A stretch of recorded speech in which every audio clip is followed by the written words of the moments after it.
I'm Coach Corey Wayne, and this is my video coaching newsletter. And the topic of this newsletter is going to be making the right career or business choices. Well, this is one of my favorite topics to talk about, and about half the clients that I do phone and Skype sessions with, no matter where they are in the world, what we end up talking about is figuring out your purpose, talking about business, talking about career, helping them get to a place where they're really loving what they're doing. And I'm going to go through and share some of my stories about what I went through and some of my natural progression, because again, this is about half of what my phone sessions revolve around. And so I've got a lot of people that are going through the same things, because you're going to have situations in life where maybe you go to school, or maybe you start working a job, or maybe you start a business, and maybe the first few months or the first few years, or maybe in the first decade that you're working at it, every day you get up, you really love what you're doing, you're really excited to go there. But at some point in time, you start to realize that the internal enthusiasm that you once had for that career, business, or that job, it's just simply not there anymore. And the average person, when that starts to happen, they don't do anything about it.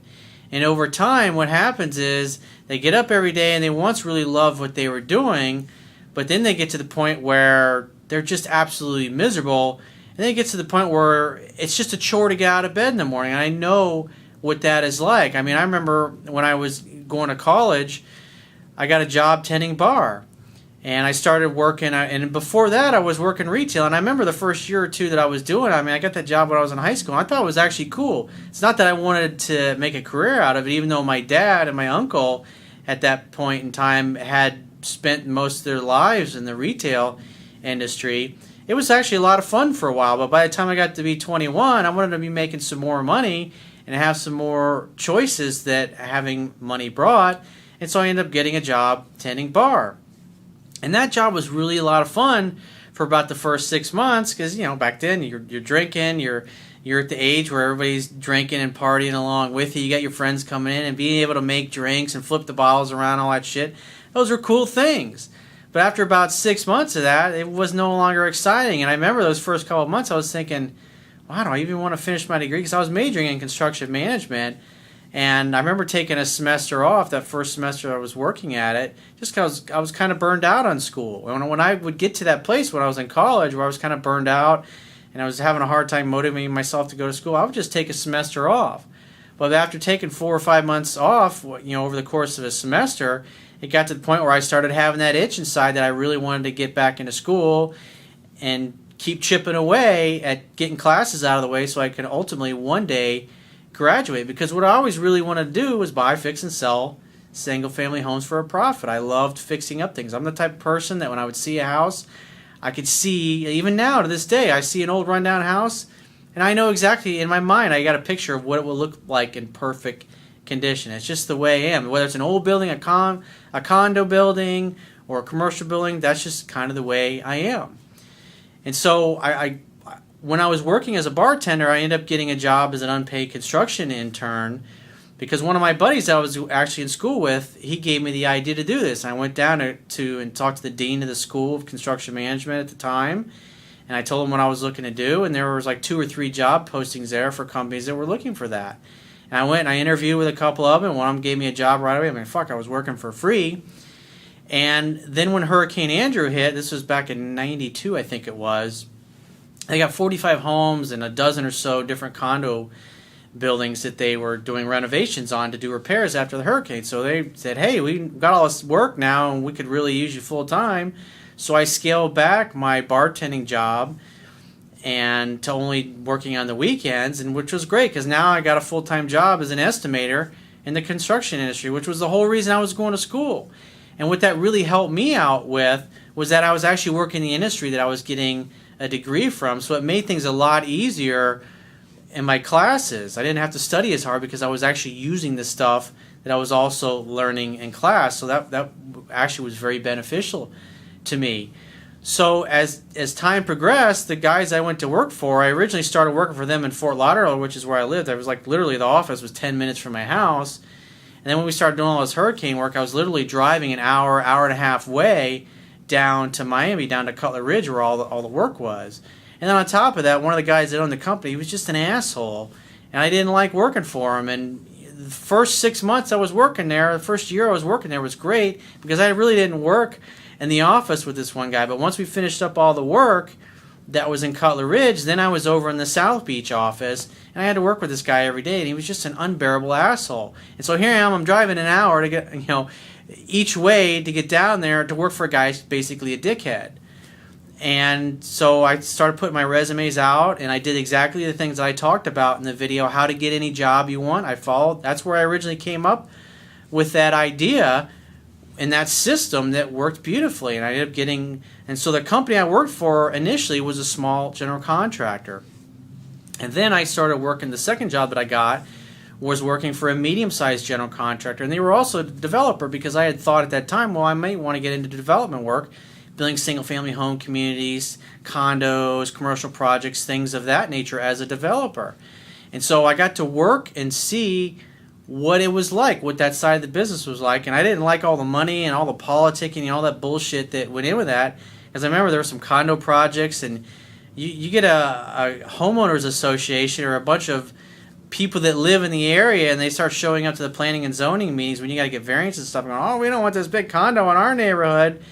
And you spend hundreds of thousands of dollars, and then because the planning and zoning officials are worried about votes, boom, they turn you down, and all this money you've invested in this project, it's like you might as well have taken a match and lit it and burned it on fire, because the project goes down in flames along with all the money that you spent. So there was a lot of risk involved. I was like, man, that doesn't really appeal to me. But that was the benefit. I had an idea of what I thought it would be like, and so I went to work for a company that was actually doing the type of work that I thought I might like to do. And then, through this process, I finally, while I was working for this company for about 2 years, I finally finished my college degree. And I remember I'd gone to Orlando to visit my best friend at the time and stay with him. And I just loved the vibe of the city. I thought, this is really great up there. And plus, I wanted to work on some really big projects, like $150 million plus type of job. Because a lot of the guys I worked for used to work for big construction companies, and they talked about that big work. And that was the only thing I really hadn't done in the construction industry at that point, was work on the really big jobs.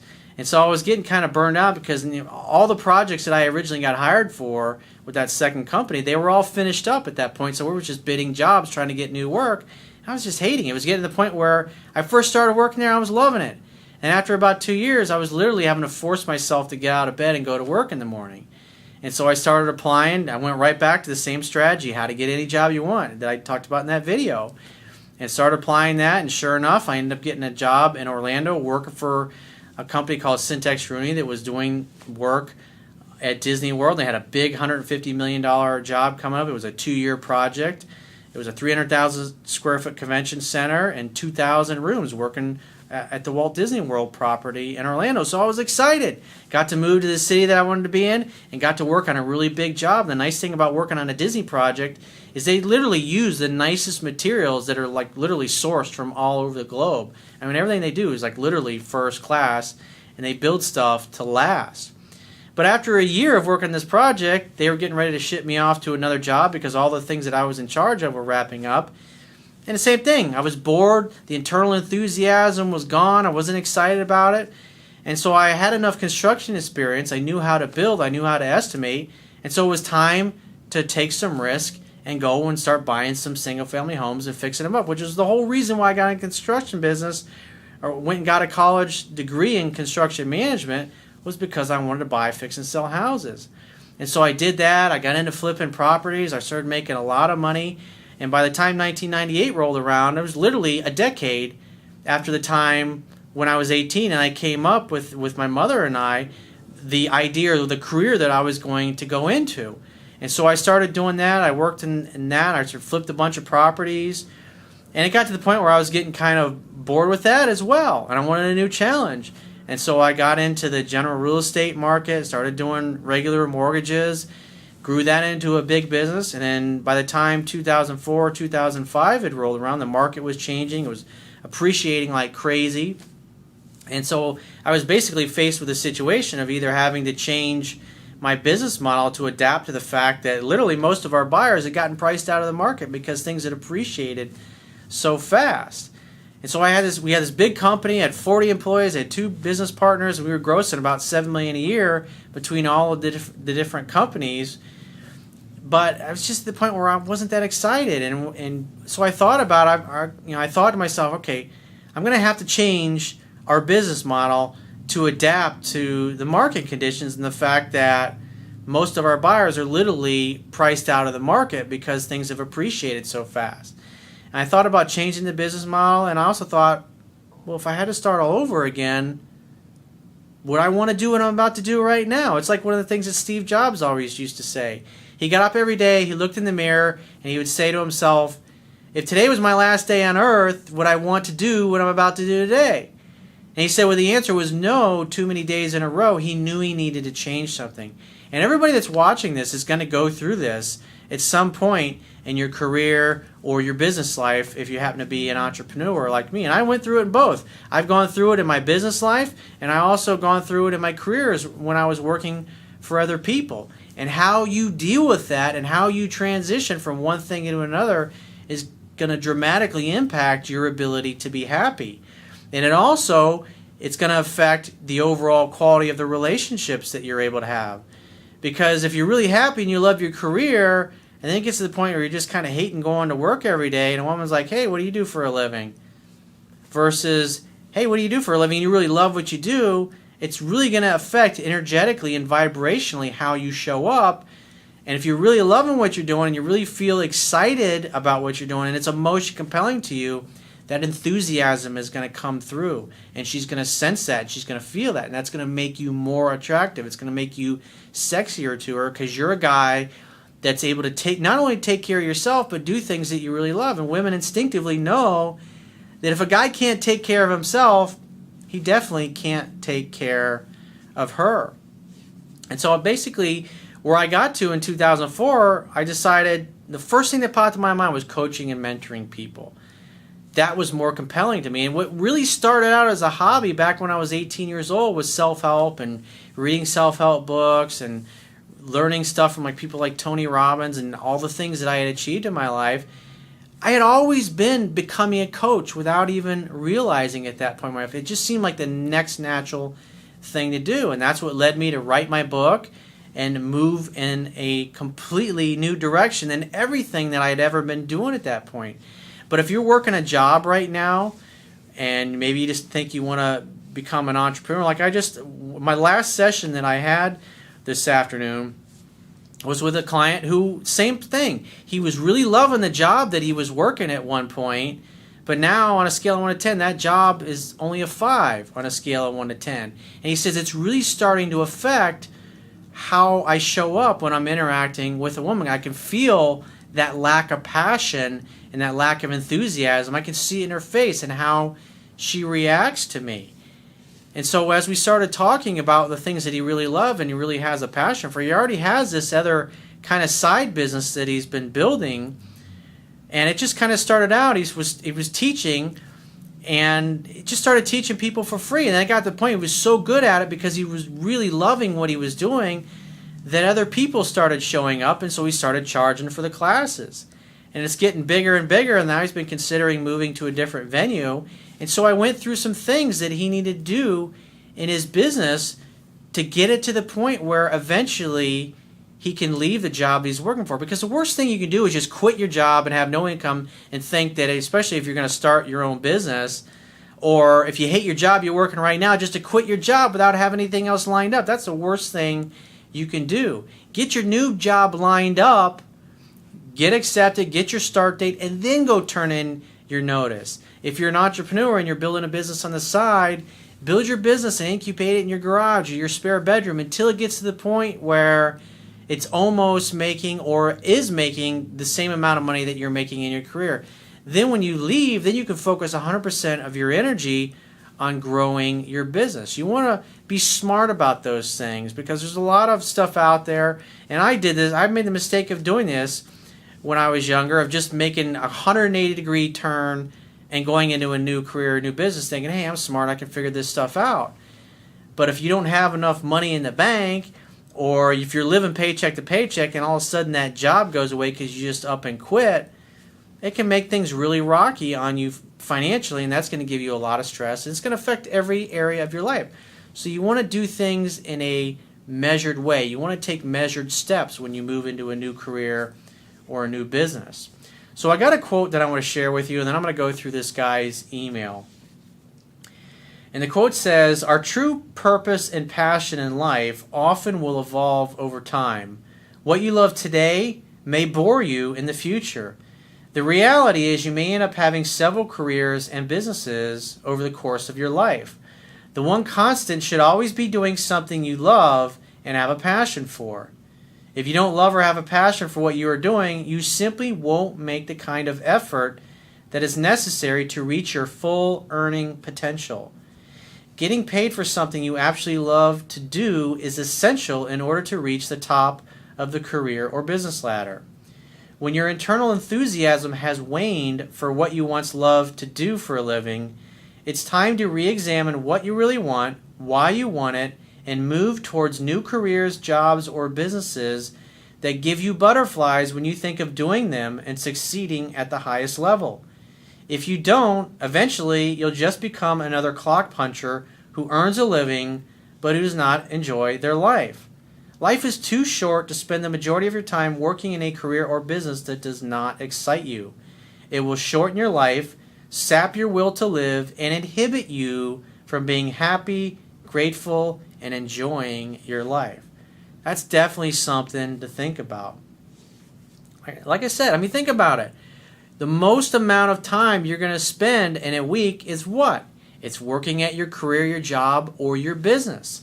And if you're not enjoying what you're doing, it's going to affect every area of your life. If you don't like going to work and you hate your job, it's going to affect how much you enjoy your life. And if you're not enjoying your life and you hate your job, do you think you're going to be really motivated to go to the gym and eat healthy and take care of yourself? Of course not. That's what happens. It's like one little thing, and then another, and then another, and then before you know it, after a few months or a few years have gone by, you're not doing anything to take care of yourself. It's like I talk to a lot of people in relationships. That's what happens. They get to a certain point, they don't like their job, and then it starts to affect their ability to go to the gym. They don't take care of themselves. They don't eat right. They start to get overweight. They get out of shape. They don't court their girlfriend or their wife properly anymore. And then before they know it, their wife or their girlfriend ups and leaves them. Why? They're no longer the same person that she fell in love with all those years ago. So let's get into the guy's email, first guy's email. He says, "Hey, Coach." He says, "It's me again. I'm the guy from the second email that you read on the video titled Instant Dates That Can Lead to Sex. As you might remember, I made a lot of mistakes and I was really down because this girl I liked put me in friend zone." It's happened to every guy. We've all been there. He says, "But thanks to you, I became a totally different person and I'm very confident. If I want to explain all the fun and success I've had, this email would be too long. I watch your videos, I read your articles, and this is my third time reading the book, and I have 11 more times to go. But I always pay attention closely to every detail in the book, and I reread or highlight the parts that I think I lack so I can practice on them. Excellent. Good job. That's what it takes." He says, "I'm very successful with women now, and even yesterday I had a first date with this really cute girl, and I ended the date with a passionate kiss.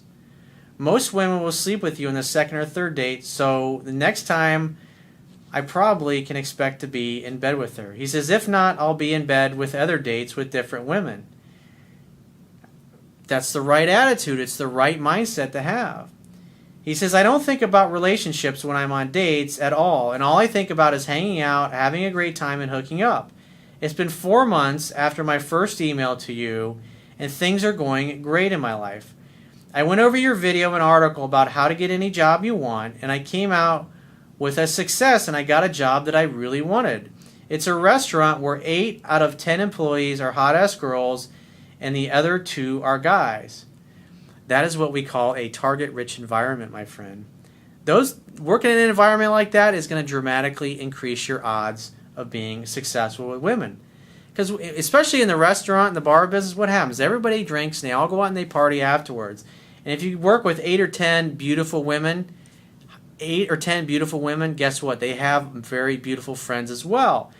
And so even if nothing comes of them, when you go and you hang out after work, guess who's going to meet up with them?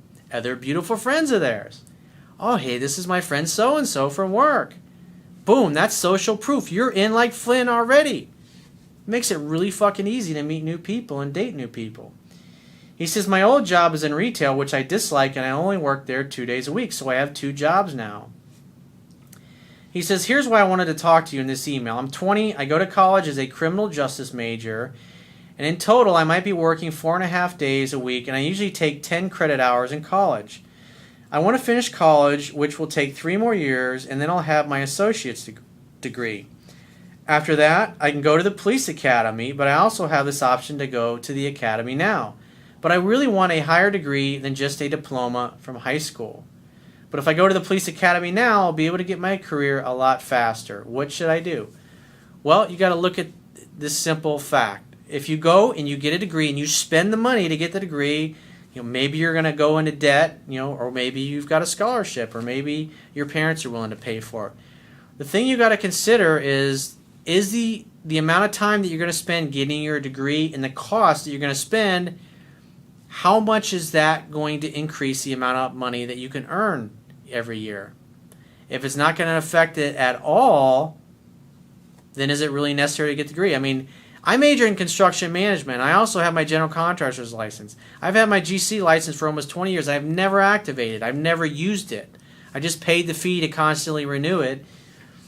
And the thing is that every time I ever had a job that I needed to pull a permit for, I always hired a contractor that had a license.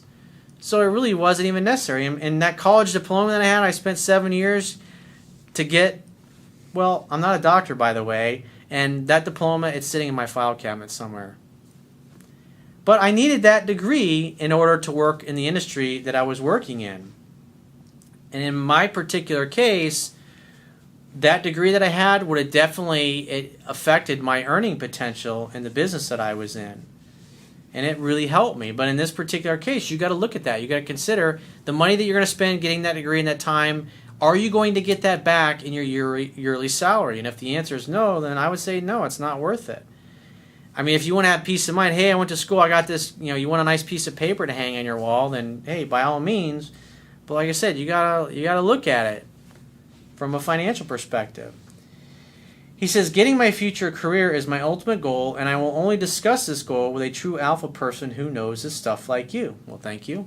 He says, I really prefer higher education, so I want to know which option is better for me. Well, nobody can make that decision except you. Like I said, you got to look at it from the fact is it going to help you advance? Is it going to earn you more money by having that piece of paper? And the other thing you got to consider is, do you really want to be a police officer? Because I had a client who is a very successful attorney. He makes multiple 6-figure incomes, and he wanted to go into law enforcement. But the thing was, he's like, I have a really nice standard of living. I got an exotic car, and if I go to work for the FBI, which is what he thought he wanted to do, he was going to take a huge pay cut. He was literally going to be making like 1/6 of what he was making. And so when I started asking him questions, what I pointed out to him is working for the FBI is really just one modality that you can go about achieving your purpose and your mission. What it really boiled down to was he liked helping people. He liked protecting people that couldn't protect themselves. And when I pointed that out, when I asked him questions and I was able to pull that out of him, then it made total sense why he had become an attorney.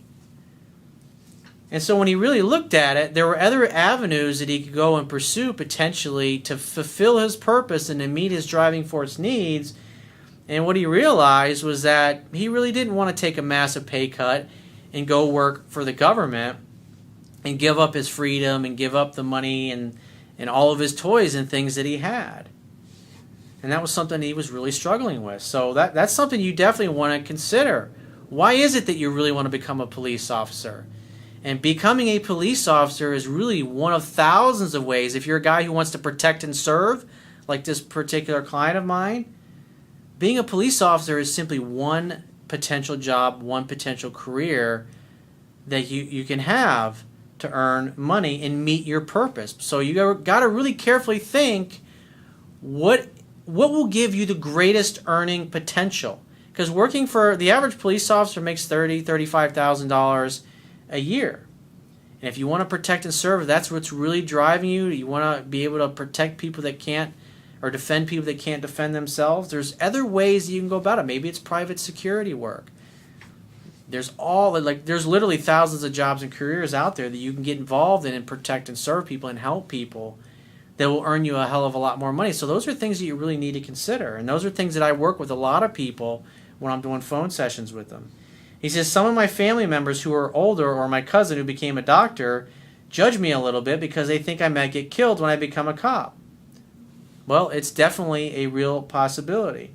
I've also had lots of friends that become police officers, and they did it for 5, 10 years, or 2 or 3 years in some cases, and they quit and they went and did something else. He says they're joking a bit sometimes, but it's not okay to me. I'm strong, I'm fit, I'm tall, I'm mentally prepared, and I'm not afraid of anything at all. I also stopped my friendship with my best friend of 3 years. His personality was a little bit like your best friend who wrecked your sports car back when you were in real estate. He's very lazy, he's shy as fuck when it comes to women, he has no goals, he plays video games all day, and has never hooked up with a girl. Why would I be best friends with someone like that? He says, I deserve the best, period. Yeah, your goals and your values are not aligned. And at the end of the day, the quality of your life is in direct proportion to the quality of the people who you consistently spend your time with. He says, my last thing is my short-term goal. I want to buy or lease a Mustang. I love those cars. My current car is a 1998 Toyota Corolla. It's a good gas saver, but if I want to make payments on the new car, I have to work both jobs. I make about $900 to $1,000 a month, and I pay $200 for rent. I live with my mother in her nice house. I also pay about $160 a month for phone, internet, gym bills, and $100 a month for food. He says my mom also cooks for me sometimes. Well, that's a bonus. He says my Mustang payments will be about $315 a month for 72 months for a purchase or 2 years of a lease. It'll build my credit, and my mother will co-sign because I have no credit. So that way I'll build a little credit, but I don't want her to help for payments at all. So I'm confused. Should I risk it and go for it? Do I need a higher income for it? Well, I mean, you're basically looking at taking a third of your income and making a car payment with it. What you really need to do is you need to increase your income. He says, or should I wait and get over the car and put my focus on my future career and then save and buy a house? Well, what I would do for if I were you is you got to look at it. I mean, obviously you got a new job you're really enjoying. Now, the thing you got to consider, it's like being in sales. If you're selling a low price point product, you're going to make low commissions.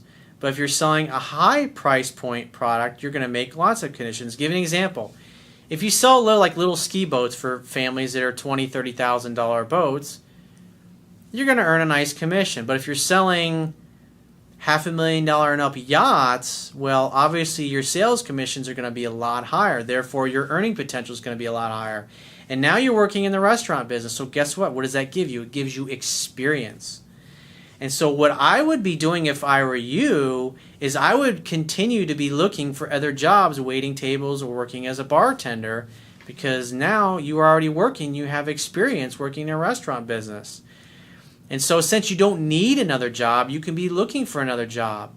And so wherever the price point is of the food that you're currently selling, because obviously everything's going to be based on tips in the business that you're in, work at a more expensive restaurant that sells a more expensive food, maybe a sushi restaurant or a steak and lobster kind of restaurant. Because if you work at a restaurant where the average check is like $20 and the average person is going to tip you 20%, you're $4 a check. And it doesn't matter whether the check is $20 or you're serving steak and lobster where each plate is $30 to $50. Think about it. If your average dinner check is $100 to $200 and you're earning 20% of that, the amount of work is basically the same because there's only so much time in the day, and you're bringing drinks to and from the table and you're bringing plates to and from the table. That's basically what it boils down to. You want to work smarter, not harder. So if I were you, now that you got a good job waiting tables, you got experience, and so you can go to a nicer, higher-end restaurant where people, obviously, you're going to have to dress nicer, you're going to have nicer clothes, and the people are more sophisticated, the customers are more sophisticated that come in there, and so you're looking at a higher price point. So you can take your time. Pick 4, 5, 8, 10 restaurants that are in the city where you're at that are very successful and that have a much higher price point, and go get a job there. Even if they're not hiring today, keep following up. Just like I talk about in the video, how to get any job you want, you're going to take the same approach. You want to upgrade. You want the best that you can get. And so when you get to a point where you can easily afford a payment on a Mustang, when you think about it, you go work at a steak and lobster type of restaurant where your average dinner check is $100 to $200, you can easily make $40,000, $50,000 a year as a server versus what you're doing now. I mean, think about it. You start making that kind of money, you start bringing home $3,000 to $4,000 a month. A $300 a month car payment is a fucking drop in the bucket. And you can definitely do that because obviously every day you go into work, you wait tables, guess what? You're getting better at customer service. I'm sure you work with other servers and managers that are very good at customer service, and you're going to learn very quick. And you can take that experience and use that as a stepping stone to get a better job. And then you can get away from that retail job altogether because that retail job ain't going to pay you very much. But that's what I would do if I were you. I'd be looking to increase your income. And as far as becoming a police officer and getting that degree and all that stuff, is that what you really want to do? And is becoming a police officer the thing that's going to give you the highest earning potential? You got to look at what's really motivating you. What are the driving force needs internally? You got to ask yourself, what is it you really love about becoming a police officer? What's driving you to do that? In other words, if I were to ask you to describe what you really love about it, what you're excited about doing it, what are the hot buttons that it pushes for you? And then you write all those things down. What is it you love about it? Write all the things you love about it. And the average client that I talk to has anywhere from 4 to 10 things that are like what the hot buttons are about, what it is they love and they're passionate about. And once you have those written down, then you can look at other careers or jobs or even businesses potentially to get into where all those driving force needs can be met. And again, these are the things that I deal with. At least half my clients, that's what we end up doing, is helping them figure out those things, because there may be a more lucrative career. I'd say there is a more lucrative career other than becoming a police officer where your needs can be met and you can earn the highest level of income that's potentially possible out there for you. I'm a peak performance coach, dude. I'm here to help you get the best out of yourself and your life. And if you apply the things that we talked about in this video, you get a better job at a better restaurant, and you keep working the restaurant you're working, but once you get a job at a more expensive restaurant, then you can quit your retail job and you can quit the lower income job at the restaurant. Use it as a stepping stone. That's what I did when I was your age. It's very simple. Work smarter, not harder. There's only so many hours in a day. You might as well spend it working at a place where you're going to earn the highest amount of income. So if you'd like to get my help personally, the quickest way is to book a paid phone, Skype, or email coaching session. You can choose any of those options by going to my website, clicking the products tab at the top of your screen, and just follow the instructions. And I will talk to you soon.